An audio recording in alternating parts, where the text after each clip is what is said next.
Well, this is Jordan Tower with JT News. Make sure you smash that like button, hit that thumbs up button, and do not forget to hit that thumbs up button. Okay, so A$AP Rocky, he reacts to the decision from Sweden. Okay, Sweden said that he is guilty, and they also said that he is going to have to pay a fine to the person that, he had that tussle with. And even though I believe that he is the victim in all this, it's unfortunate.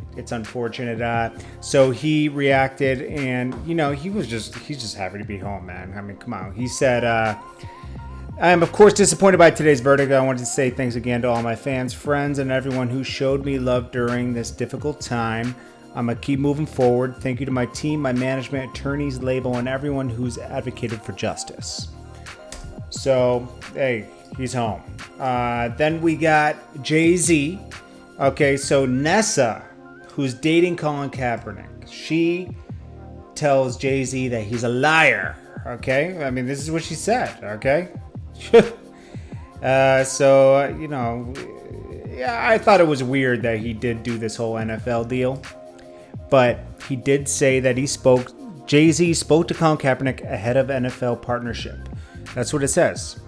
It says Kraft, who developed a friendship with Jay-Z through their mutual efforts to secure the release of Meek Mill from prison to launch earlier a criminal justice reform organization, spearheaded effort connecting Jay-Z to Commissioner Roger Goodell. Conversation began last year in early January. Kraft and Goodell traveled to Los Angeles to meet with Jay-Z. After 4 or 5 meetings, other communications, the partnership was finalized. It also says that they met with Kaepernick. Nessa says, "This is a lie. Colin never spoke to Jay-Z and the NFL ahead of the deal being done. They never included him in the decision." Technically, they didn't have to.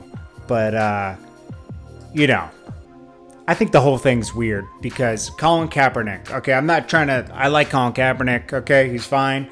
But I want to see, what is he doing for, social justice reform now? Like, we still have this problem in our country with cops who are targeting people and, treating them like crap, arresting them, tasing them, shooting them. It's like Colin Kaepernick, it needs to go beyond the kneeling. I know he does a lot for Boys and Girls Clubs and everything. I see him doing a lot of giving back, but more has to be done. And, a lot of social justice reform has to be done.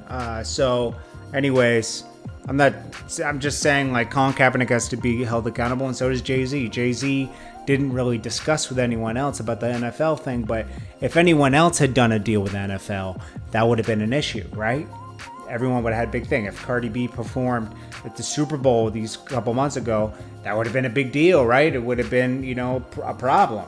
People didn't like that Big Boy from Outkast showed up at the halftime awards, but hey, it's Jay-Z. Jay-Z gets away with it, man. I mean, it's cool. The whole Nets thing was a little weird too, with Barclays being in Brooklyn. He was a part of the Nets to displace a lot of people in Brooklyn to make it better because, Jay-Z's like the mayor commissioner of Brooklyn, and people felt like it was for the better, but then they bought him out right when it was done. I'm not saying that Jay-Z's a bad person. I'm just saying business always supersedes everything else. That's what I see. Hopefully some good comes out of this with social justice reform. That's all I can say. Then to finalize everything, we got 2 things here. I had to put this in one thing, so please excuse the clutter. So we had Nicki Minaj. She wrapped up everything. She also didn't like so much that the game was using her name in the whole Meek Mill problem when him and Meek Mill were going through an issue. And then obviously we know, I did a video on that already where she told Ross that, he's corny for throwing her name under the bus and telling, in a verse on the last album that, he warned Meek about her, but he had to let them be, but in the other instance, he was bigging her up for bringing Meek's name up when all the rappers met with Obama about his situation with his probation. So, she was calling Rick Ross kind of phony and any guy who throws a woman under the bus to sell albums. Also, Cardi B responded saying she's still selling and responding to Nicki saying, I would be so upset if I was getting Grammys and selling all these records and not on anybody's top 50. I think that's what Cardi B's basically responding to. She's also responding to Nicki saying that, I didn't have to sign I didn't have to do Instagram, sleep with DJs and do a reality show to get on, so they went back and forth. I think that's over. And lastly, Joe Budden did not ask Nicki about Drake and their friendship, and he brings that up every other podcast about Drake and Nicki. We know there's tension there, and he didn't even ask. It seemed like he was about to ask at the end a little bit, but he didn't ask. He got scared. He didn't ask the real question. That's why I hate when people do interviews, but it's kind of a cakewalk. I mean, he did challenge her on certain things on Queen Radio, and he got a lot of good information out of her on this podcast. But let's be honest, you got to be able to ask the hard questions, and if you can't, then it's becoming more, you're doing interviews, and now you have a relationship with these artists, and now you won't be unbiased. You won't give your opinion on certain things because now you have a relationship with certain artists. And that's what I hate. Like, there has to be a separation. Like, I think that when radio's delivering the news, they should have one team delivering the news and one team that does the interviews, and they don't talk bad about other people. That way, certain people who's delivering the news and giving their opinion can be unbiased and give their opinion.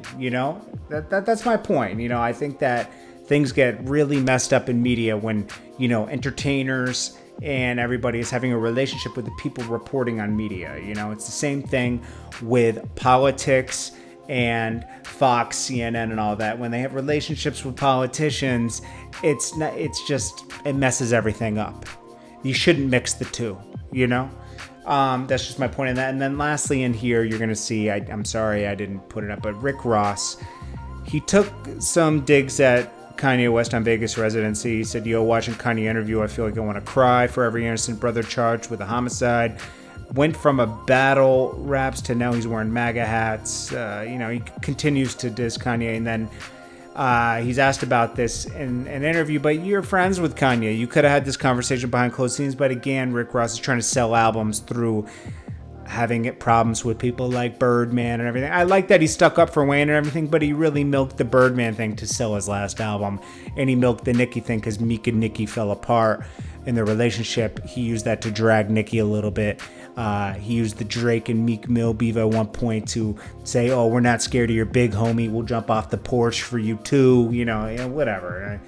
I'm done with all that kind of stuff, man. But anyways, again, I have to remind you guys to always smash that like button. Smash that like button. Do not forget, I appreciate you guys tuning in, but it's easy to forget to hit that like button. And then if I don't ask, I don't get fed, okay? It's free. You can hit it. It's good for positive vibes. You smash the like button, good things happen. I need the engagement. I'm not going to lie to you. So please smash that like button. I appreciate you guys so much. And I hope you're having a great positive Wednesday. And I hope you enjoyed this show. And again, smash that like button for me. I'll check you guys next one. I appreciate you guys so much. Peace.